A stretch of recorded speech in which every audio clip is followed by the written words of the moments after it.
In a dry, wind-beaten town called Red Hollow, where the dust clung to your boots like it had something to prove, and every stranger was measured before they were welcomed, there lived a quiet man named Elias Boone, a man whose name carried a weight he never asked for and a story he never got the chance to tell. People said Elias was dangerous, said he'd once been part of something dark, said he had blood on his hands, and in a place like Red Hollow, where stories spread faster than truth and suspicion settled deeper than facts, that was enough. No one knew where the story began. Some said it came from a passing traveler who claimed to recognize him. Others said it was whispered first by a man who had something to gain.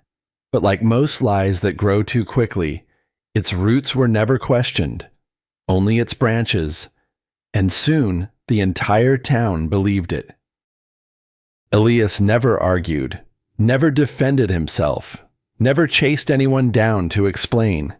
He simply lived quietly on the edge of town, working small jobs no one else wanted, fixing what was broken, mending what others had left behind, and asking for nothing more than the chance to be left alone.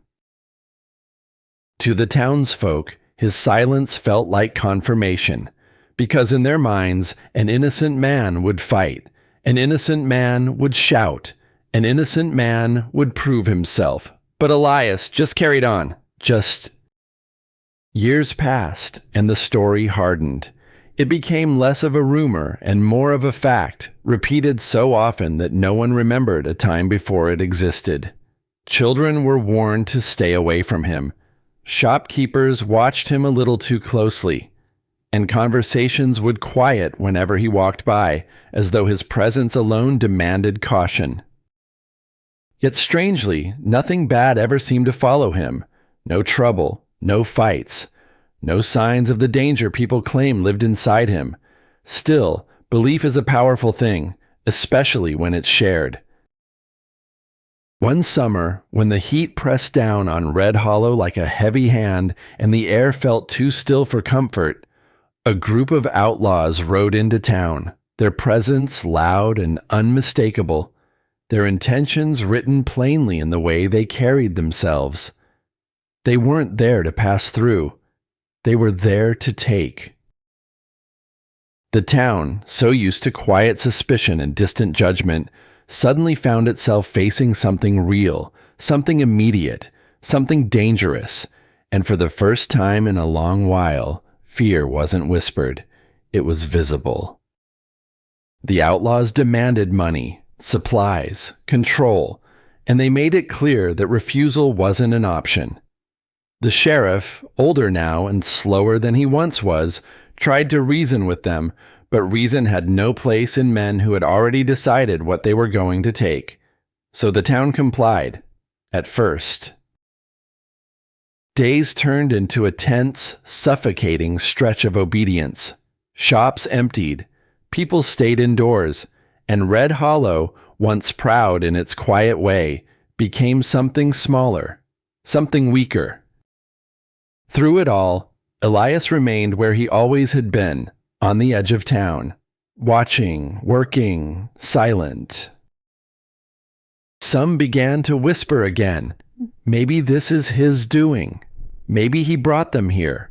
Maybe this is what we were warned about, because when people believe a story long enough, they will bend new events to fit it, no matter how little sense it makes.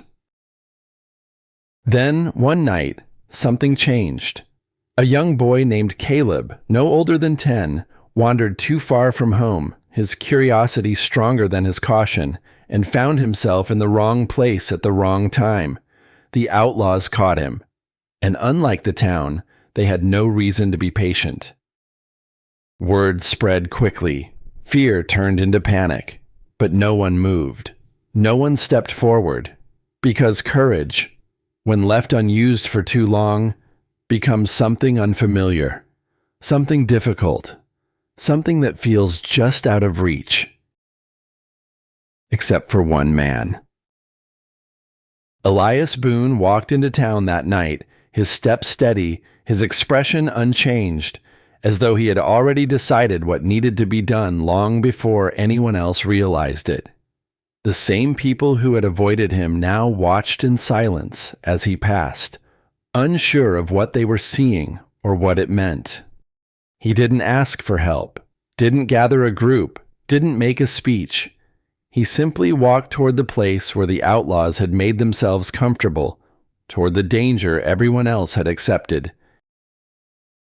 What happened next wasn't loud. It wasn't dramatic.